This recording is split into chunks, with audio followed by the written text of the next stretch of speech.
அதே hi friends, இதுக்கு வணக்கம். எல்லோரும் எப்படி இருக்கீங்க ஃப்ரெண்ட்ஸ்? நல்லா இருக்கீங்களா? இப்போ வந்து ஈவினிங் வீட்டில் எல்லா வேலையும் முடிச்சுட்டேன். வீட்டு வாசல்லாம் பெருக்கிட்டு சாமி பூஜை பண்ணிவிட்டேன். இப்போ வந்து அந்த பக்கம் வீட்டுக்கு போகணும். எல்லா வேலையிலையுமே நான் இருக்கணும். அப்புறம் இந்த பக்கம் இருந்தால் பிரச்சனை வந்துடும். எங்கள் வீட்டில் இருக்கும்போது பிரச்சனை கிடையாது. இப்போ வந்து அங்கேருந்து வந்ததுனால வீட்டு வேலையில் கண்டிப்பாக சென்னையிலேருந்து வரும்போது எப்படி யூனிவர்சிட்டிலேருந்து வரும்போது எப்படியும் அதே மாதிரி தான் இருக்கும். அதனால் ஜஸ்ட் ஒரு வேலையில் சேர்றதாலுமே ஃபோன் பண்ணி கொடுக்க ஆரம்பிச்சுருவாங்க. டீ போடணும், எல்லோரும் வந்துட்டாங்க, சாப்பிடணும், சீக்கிரமாக அப்படின்னு சொல்லி சொல்லுவாங்க. தனியாக இருக்கும்போது எப்பவுமே செய்வாங்க. அது என்னமோ நம்ம பார்த்தா மட்டும் அப்படி தான் பண்ணுவாங்க. சரி, அவங்களும் தனியாக செய்கிறாங்க, நம்ம போய் ஜாயின் பண்ணிக்கலாம்னு சொல்லிட்டு கிளம்புனேன். ஈவினிங் வேலை முடிஞ்சது, பொழுது போயிடுச்சு. பாருங்க, பொழுது போயிடுச்சு. பையனுக்கும் இன்னொரு பையனுக்கும் சண்டை வந்துருச்சு. யாரோ அடிச்சிட்டாங்களாம்மா, அதனால் வந்திருக்கா வந்துட்டு. பின்னாடி எல்லாம் பாருங்கள், எங்கெங்கேயோ கடை போடணுன்னு எல்லாம் போட்டு வச்சுருக்காங்க. கடை போடுறது வந்து நார்மலாக இந்த இடத்துல ஃபுல்லாக போடுவாங்க, அவ்வளோ ஆள் வருவாங்க இந்த இடத்துலலாம். இப்போ வந்து அந்த பக்கம் நடுவில் வந்து வைக்கோல் போர் இருக்கிறதுனால என்ன பண்ணுவாங்கன்னு தெரியலை. இங்கேருந்து பின்னாடி இருந்து பார்த்தீங்கன்னா நல்லா தெரியும் க்ளீனாக. பசங்க வந்து மாங்காய் எடுத்துகிட்டு வந்து சாப்பிட்டுட்ருக்காங்க. பாருங்கள் எவ்வளோ பெரிய பந்தல் போட்டிருக்காங்கன்னு தெரியுதுங்களா? ஆக்சுவலாக வீடு அந்த பக்கம் வீடு, அது அந்த வீடே தெரியாத அளவுக்கு பந்தல் போட்டிருக்காங்க. இது வந்து இன்னும் மேலே தூக்குவாங்க. ஆக்சுவலாக இப்போ அந்த வேலை செய்கிறவங்க வந்த உடனே, அதாவது டென்ட்டு போடுறவங்க வருவாங்க, அவங்க வந்த அப்புறமா இது இன்னும் கொஞ்சம் மேலே தூக்குவாங்கன்னு நினைக்கிறேன். இல்லைனா எப்படி நின்று பார்க்குறது அப்படின்ற மாதிரி இருந்துச்சு. இந்த பக்கம் ரோட்டில் இருந்து அந்த பக்கம் வீடு வரைக்கும் ஃபுல்லாக இருக்குது. இவ்வளோ பெரிய பந்தல். சரி, பார்க்கலாம் எப்படி இருக்குன்னு சொல்லி. ஆக்சுவலாக நாளைக்கு தான், இன்றைக்கி வந்து டிஜே மட்டும் தான் பண்ணுவாங்க, நாளைக்கு தான் வந்து பண்ணுவாங்க. இப்போ பாருங்கள் கடை எங்கெங்கே வச்சுருக்காங்க. இங்கே ஒரு வச்சுருக்காங்க பாருங்கள், இது மஞ்சள் கலரில், அதுவும் கடை தான். இந்த பக்கம் வச்சுருக்கிறதும் கடை தான். அங்கே ஒரு கடை போட்டிருக்காங்க. எல்லாம் ஆல்ரெடி இடம் பிடிச்சி எல்லாம் ரெடி பண்ணி கட் பண்ணி வச்சுட்டாங்க. நாளைக்கு பாருங்கள் எவ்வளோ கடை போட்டிருப்பாங்க. இப்போ வந்து நான் அந்த பக்கம் வீட்டுக்கு கிளம்புறேன். என் பையன் வந்த உடனே சைக்கிளோட ஆரம்பிச்சிட்டான். டிஜே அங்கே நிற்கிது பாருங்கள். நைட்டுக்கு டிஜே ஒன்றா நான் வந்து எடிட் பண்ணி அப்லோட் பண்ணுறேன். பாருங்கள், இந்த டிஜே ஆளெல்லாம் நிறைய பேர் இருக்காங்க. நல்லா போகல. எங்கள் நாட்டில் நான் வந்து கூப்பிட்டு சொல்லியிருக்காங்க. சரி சொல்லி வெயிட் பண்ணிகிட்டு இருக்கேன்.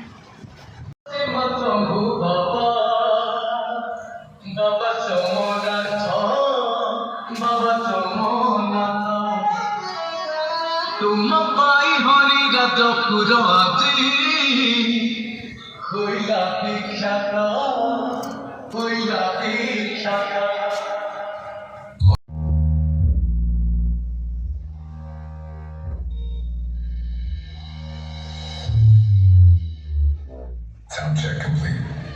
Now close your eyes and feel the vocal.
बड़ी हस्ती मिट गई मुझे झुकाने में। बेटा तू तो कोशिश भी मत करना, तेरी उम्र गुजर जाएगी मुझे गिराने में। चलने वालों को चलने दे।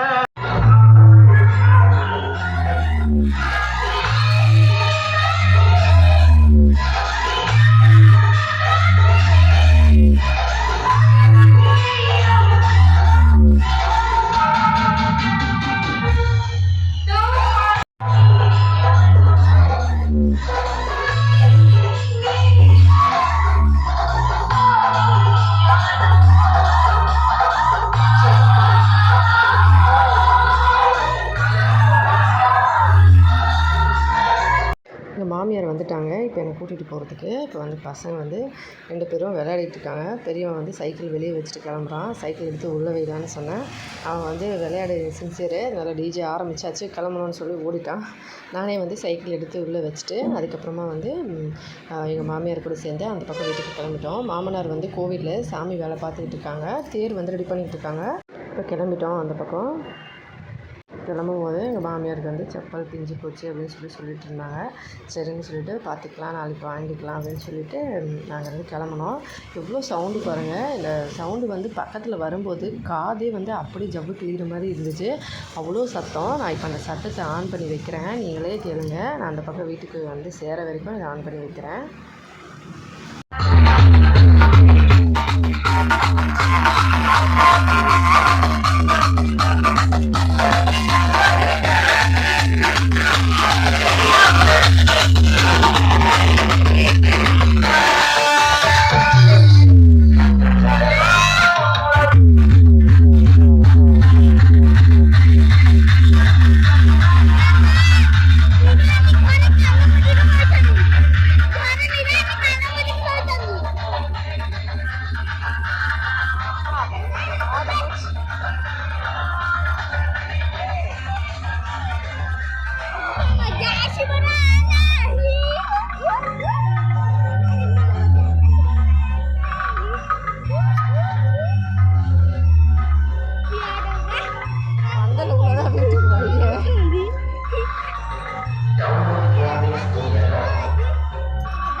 வீட்டுக்கு வந்தேன். எங்கள் நாத்தனார் வந்து உட்காந்துட்டு டீ குடிச்சிட்டு இருந்தாங்க. பெரிய நாத்தனார் ஆல்ரெடி வந்துட்டாங்க. அவள் வந்து எங்கள் நாத்தனார் பொண்ணு. எல்லோரும் வந்து இப்படி தான் உட்காந்து கதை பேசிக்கிட்டு இருப்பாங்க. எப்போவுமே கதை பேசுகிறது நம்ம எல்லோரும் எப்படி லேடிஸ்லாம் சின்சியராக பேசுவோம் அதே மாதிரி தான். ரொம்ப சின்சியராக யார் கதை, ஊர் கதை, வீட்டு கதை எல்லாத்தையும் உட்காந்து பேசிக்கிட்டு இருப்பாங்க. நானும் சரின்னு கொஞ்சம் நேரம் உட்காந்து அப்படியே கேட்டுட்டு இருந்தேன். டீ வந்து போட்டு எல்லோரும் குடிச்சிட்டு இருந்தாங்க. நான் வரத்துக்குள்ளவே சரின்னு சொல்லிவிட்டு காய்கறியெல்லாம் கட் பண்ணி பொரியல் பண்ணிட்டோம் அப்படின்னா கஞ்சி சாப்பிட்லாம் நைட்டுக்கு. அதுக்கப்புறம் சப்பாத்தி பரோட்டாலாம் செய்வாங்க. எல்லோரும் சேர்ந்து சாப்பிட்டுக்கலாம் அப்படின்னு சொல்லிட்டு பொரியல் பண்ணுறதுக்கு நிறைய காய்கறி எடுத்துகிட்டு வந்து கட் பண்ண ஆரம்பிச்சிட்டேன். அது கூட அளவெல்லாம் அவங்க தான் கொடுப்பாங்க. எவ்வளோ கட் பண்ணணும், எது எது வேணும், எவ்வளோ அளவு வேணும், எது அவங்க சொல்கிறாங்களோ அந்த மாதிரி தான் கட் பண்ணணும். ஒன்று எதில் எக்ஸ்ட்ரா ஆகக்கூடாது, ஒன்று எதில் கொஞ்சம் கம்மியாகக்கூடாது. ஏன்னா அது வந்து டேஸ்ட்டு மாறிடும், அப்படி ஆகிடும் இப்படி ஆகிடும்னு சொல்லுவாங்க. அதனால் வந்து கரெக்டாக அவங்க கொடுக்குற அளவுக்கு கட் பண்ணுவேன். இப்போ வந்து கட் பண்ண போகிறேன். இதெல்லாம் கொடுத்துருக்காங்க. இதில் வேஸ்ட்டாக இருக்கிறதெல்லாம் எடுத்து போட்டுட்டு மீதியெல்லாம் பார்த்து கரெக்டாக வந்து கட் பண்ணிட்டேன். ப்ளஸ் மத்தியானம் வச்சு குழம்புலாம் வச்சுருக்காங்க. மீன் குழம்பு, மட்டன் குழம்பு, அதுக்கப்புறம் டால்மா எல்லாமே வச்சுருக்காங்க. யார் யாருக்கு என்னென்ன வேணுமோ சேர்த்து சாப்பிட்டுப்பாங்க. நான் இந்த கூட ஃபுல்லாக வந்து காய்கறியெல்லாம் கட் பண்ணிட்டேன். இப்போ அதை நல்லா கழுவிட்டு கொண்டு வந்து கொடுத்துட்டா பொரியல் பண்ணுவாங்க. இங்கே வந்து அந்த பொரியல் வந்து கொஞ்சம் தீய வச்சு பண்ணுவாங்க. அந்த மாதிரி பொரியல் வந்து அவங்க தான் பண்ணுவாங்க. எப்போவுமே நான் வந்து பொரியல் ஸ்டார்ட் பண்ணாலுமே பொரியல் முடிக்கிற ஸ்டேஜில் வந்து அவங்க வந்து நான் வந்து கலரை விட்டு அதை தீய வச்சு இறக்கணும் அப்படின்னு சொல்லுவாங்க. அதனால் மோஸ்ட்லி அவங்க தான் வந்து நான் நைட்டில் சமைக்கும் போதும் சரி, காலையில் சமைக்கும் போதும் சரி, இந்த பக்கம் வீட்டில் இருக்கும்போது நான் வந்து முடிச்சிடுவேன். அவங்க வந்து அந்த நல்லா தீய வச்சு எடுப்பாங்க. அது வந்து எனக்கு தெரியாதுங்க, அவங்களே செய்வாங்க. அது வந்து ஆக்சுவலாக நான் எங்கள் வீட்டில் நான் செய்யும்போது கண்டிப்பாக செய்வேன். அவங்களோட கணக்கு இதெல்லாம் எனக்கு தெரியாதுன்னு சொல்கிறாங்களா, சரி தெரியாமே இருக்கட்டும் அப்படின்னு சொல்லி நினச்சிப்பேன். அதுக்கப்புறம் பசங்களுக்கு வந்து ஒருத்தவங்களாக சாப்பிட வந்தாங்க. எல்லாருக்கும் வந்து சாப்பிட கொடுக்க ஆரம்பிச்சிட்டேன். எங்கள் நாத்தனார் பொண்ணு பாருங்கள், என்ன ஸ்டைலிஷ் இப்போவே அப்படின்ற மாதிரி தோணுச்சு. அம்மா கொஞ்சம் ஓவராக இருக்கேம்மா அப்படின்ற மாதிரி அப்படியே ரொம்ப ஸ்டைல் பண்ணி பரோட்டா சாப்பிட்டுட்டு இருந்தா.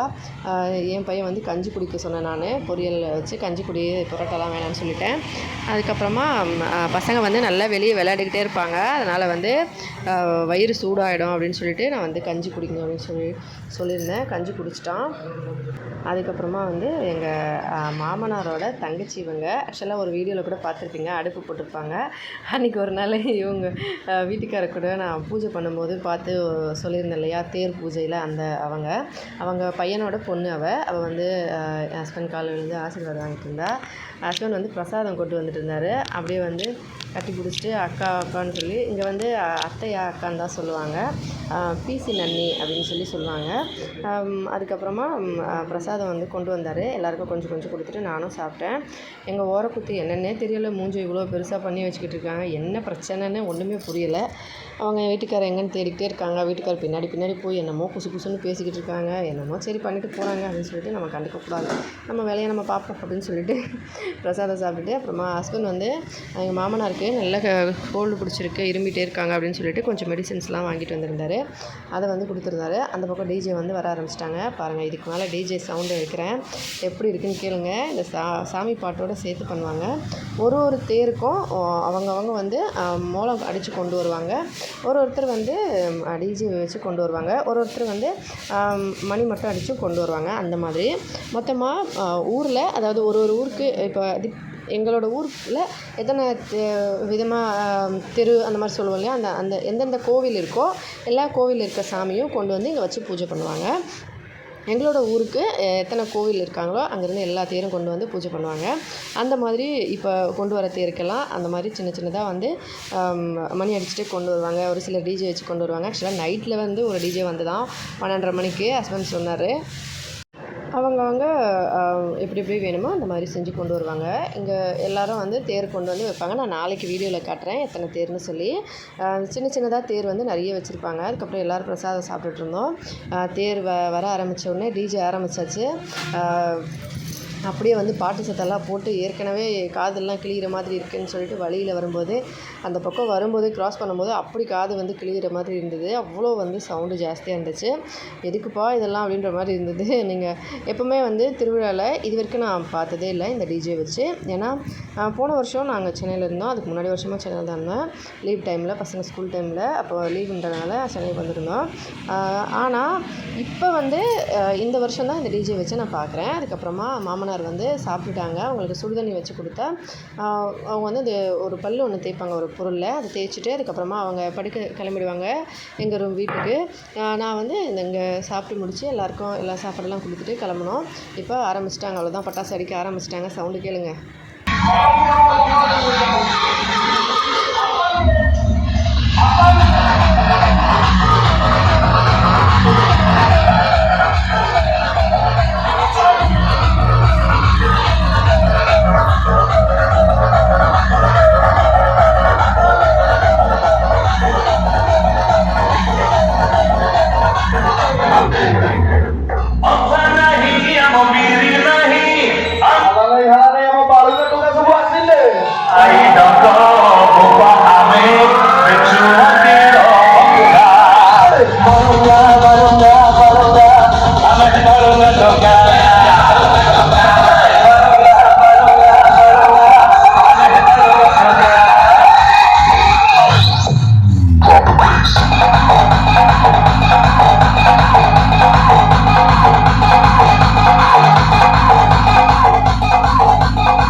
चलो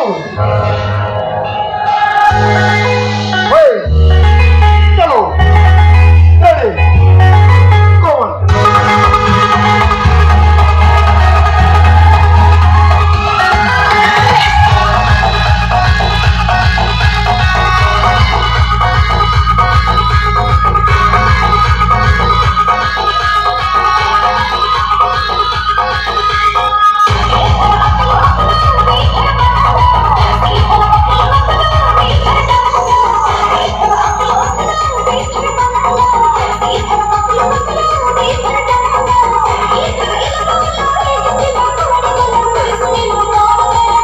भाई सॉफ्टवेयर कौन बा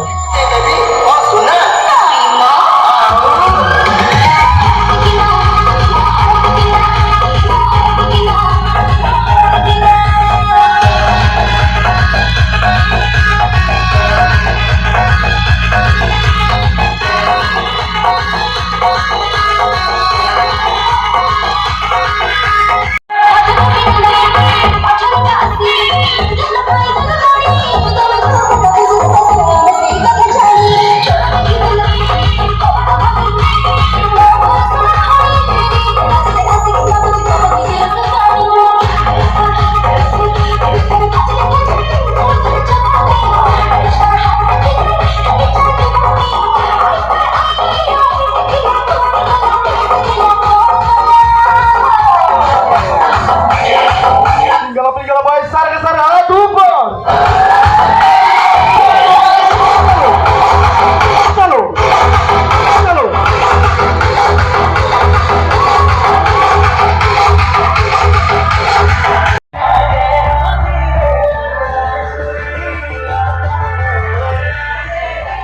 Everybody hands up.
இவங்க வந்து பக்கத்து வீட்டு அண்ணா, அவங்களுக்கு வந்து ஹார்ட் பேஷண்ட் ஏற்கனவே. அந்த டிஜே அவங்க வீட்டு பக்கம் வரும்போது நெஞ்சு வலிக்குதுன்னு சொல்லிட்டு இந்த பக்கம் வந்துட்டாங்க. தக்கு தக்குன்னு சவுண்டு கேட்குதுன்னு சொல்லிட்டு அவங்க வந்து பின்னாடி உட்காந்துட்டு இருந்தாங்க. அவங்க வந்து பெரியவங்க, அதனால் நான் வந்து ஓரமாக நின்றுட்டுருந்தேன், நானும் என் ஓரக்குத்தியும். எங்கள் மாமியாரும் எங்கள் அத்தை வந்திருக்காங்களே அவங்க, அப்புறம் எங்கள் நாத்தனார் அவங்களும் போய் என்னாச்சுன்னு சொல்லி கேட்டுட்டு இருந்தாங்க. பரவாயில்லையா, எதுக்கு இதெல்லாம் போட்டு சத்தம் பண்ணிக்கிட்டு இருக்கானுங்க தெரியலையே, ஆஃப் பண்ணி வைக்காம அப்படின்னு சொல்லிட்டு திட்டிக்கிட்டு இருந்தாங்க. எல்லோரும் வந்து டிஜேன்னு சொல்லி எவ்வளோ கஷ்டப்பட்டு காசு கொண்டு வந்து பண்ணியிருக்காங்க, நீ என்ன ஆஃப் பண்ணி வைக்க சொல்கிற அப்படின்னு சொல்லிட்டு சிரிச்சுக்கிட்டு இருந்தாங்க. அதுக்கப்புறம் சரின்னு கொஞ்சம் நேரம் உட்காந்துட்டு அதுக்கப்புறமா போயிடுறேன் அப்படின்னு சொல்லிட்டு உட்காந்துட்டு இருந்தாங்க. அதுக்கப்புறம் அவங்க கிளம்புனாங்க. அவங்க கிளம்பி போன அப்புறமா வீட்டில் வந்து எல்லாேருக்கும் கொஞ்சம் கொஞ்சமாக வந்து சாப்பாடு கொடுக்க ஆரம்பிச்சிடணும். ஒருத்தராக சாப்பிட ஆரம்பித்தாதான் நைட்டு வந்து எப்படியும் 11 மணிக்குள்ளே முடியும். அதுக்கப்புறம் என் சின்ன பையனை வந்து அத்தை வந்திருக்காங்களா, அவங்க வந்து பிடிச்சிட்டு இருந்தாங்க. யாருன்னு கேட்டதுக்கு நான் யார் அப்படின்னு சொல்லி கேட்டுட்டு இருந்தாங்க.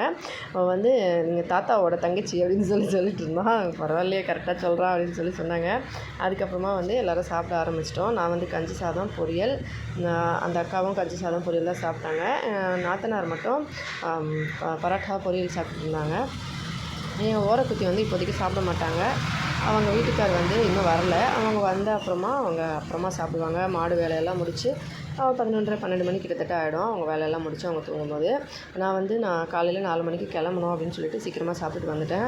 அதுக்கே இந்த பக்கமும் அந்த பக்கமும் போயிட்டு வந்துட்டு இருந்தாங்க. சாப்பிட்டுட்டு போகணுன்னு சொல்லவே இல்லை. வெயிட் பண்ணுவேன் அப்படின்னு சொல்லி பார்த்துட்டு இருந்தாங்க. ஏன்னா இங்கே எப்போவுமே சின்னவங்க அப்புறமா எல்லோரும் ஒன்றா சேர்ந்து தான் சாப்பிட்ணும் அந்த மாதிரி ஒரு கான்செப்ட்டு. அதுக்கப்புறமா சரின்னு சொல்லிட்டு நான் சீக்கிரமாக கிளம்புறேன் அப்படின்னு சொன்னோன்னே என் நாத்தனார் சாப்பிட்டு கிளம்பு அப்படின்னு சொன்னாங்க. அதுக்கப்புறம் நாத்தனாரும் மாமியாரை பெர்மிஷன் கொடுத்துட்டாங்கன்னா அதுக்கப்புறம் கிளம்பிடலாம். அதுக்கப்புறம் பெர்மிஷன் கொடுத்த உடனே நான் சாப்பிட்டுட்டு நாத்தனாரும் நானும் ஹஸ்பண்டுக்கும் பெரிய பையனும் இன்னும் சாப்பிடல. அவங்க 2 பேருக்கும் கஞ்சி எடுத்துகிட்டு எங்கள் ரூமுக்கு வந்துட்டோம். இப்போ டிஜேலாம் ஒரு வழியாக முடிஞ்சு அந்த பக்கம் சவுண்ட்லாம் போயிடுச்சு. இப்போ வீட்டுக்கு வந்துட்டோம். மறுபடியும் சுற்றிக்கிட்டு நைட்டு வருவாங்க. 12 மணி போல் ஆகிடும். அதுக்குள்ளே நம்ம தூங்கிடணும் அப்படின்னு சொல்லிட்டு வந்துட்டோம். பெரியவன் வெளியே விளையாடிட்டு இருக்கான், வரவே இல்லை. சின்னவன் இங்கே தான் இருந்தான். ஹஸ்பண்ட் யாருமே விடவே இல்லை. அவரோட ஃப்ரெண்ட்ஸ்லாம் கூட்டிக்கிட்டே இருந்தாங்க. வாங்கன்னு சொல்லிட்டு வேறு மாதிரி ட்ரிங்க்ஸ்லாம் பண்ணுறதுக்கு. அப்புறம் வேணான்னு சொல்லி எஸ்கேப் ஆகி வீட்டுக்கு வந்துட்டார். மறுபடியும் ரொம்ப நேரம் வெயிட் பண்ணிகிட்டு இருந்தாங்க. அப்புறமா இல்லை ட்ரிங்க்ஸ் குடிக்கிறது இல்லைன்னு சொன்னாங்க. அப்போ வேறு ஏதாவது ஒன்று வாங்கிட்டு வரேன்னு சொல்லிட்டு அது என்னமோ வாங்கிட்டு வந்தாங்களாம். அதுக்கப்புறமா அவர் வீட்டுக்கு ஃபோனு எடுக்கவே இல்லை. வேணான்னு சொன்னால் விட்டுருங்க அப்படின்னு சொல்லிட்டு. ஏன்னா ஃபஸ்ட் ட்ரிங்க் பண்ணும்போது ட்ரிங்க் பண்ணிட்டு இருந்தேன். இப்போ எனக்கு வேண்டாம், நான் சுத்தமாக ட்ரிங்க் பண்ணுறதில்ல அப்படின்னு சொல்லிட்டு ஃப்ரெண்ட்ஸுங்கிட்ட எல்லாருக்கும் சொல்லிட்டு அதுக்கப்புறமா வீட்டுக்கு வந்துட்டார். எல்லோரும் கோச்சிப்பாங்க அப்படின்னு சொன்னால் கோச்சிக்கிட்டாலும் பரவாயில்ல, நல்ல விஷயத்துக்கு கோச்சிக்கிட்டா பரவாயில்ல, இந்த விஷயத்துக்கு கோச்சிக்கிட்டோமே அப்படின்னு சொல்லிட்டு நானும் சொன்னேன். அப்படி இல்லை, எல்லோரும் மனசு கஷ்டப்படுவாங்க. மனசு கஷ்டப்பட்டால் அதுக்காக என்ன பண்ண முடியும் அப்படின்னு சொல்லிட்டு அதுக்கப்புறம் சரி ஓகே பார்த்துக்கலாம் அப்படின்னு சொல்லிட்டு ஓகே அப்படின்னு சொல்லிட்டு ஹஸ்பண்ட் ட்ரிங்க்ஸ்லாம் பண்ணல, வந்துட்டார். நான் வீட்டுக்கு வந்த அப்புறமா பெரியவனும் அவரும் ஒன்றா தான் வந்தாங்க. வந்துட்டு சாப்பிட்டுட்டு தூங்கிட்டோம். அடுத்த நாள் காலையில் 4 மணிக்கு எழுந்திரிச்சு கடைக்கு கடை ஆரம்பிக்கணும் இல்லையா, அதனால் இதுதான் ஃப்ரெண்ட்ஸ் நைட்டு விலாகு. வீடியோ பிடிச்சிருந்தா லைக் பண்ணி ஷேர் பண்ணி சப்ஸ்கிரைப் பண்ணுங்கள். இதையா சாப்பிட்டு சந்தோஷமாக சேஃபாகவும் பத்திரமா வருங்க. நன்றி, வணக்கம்.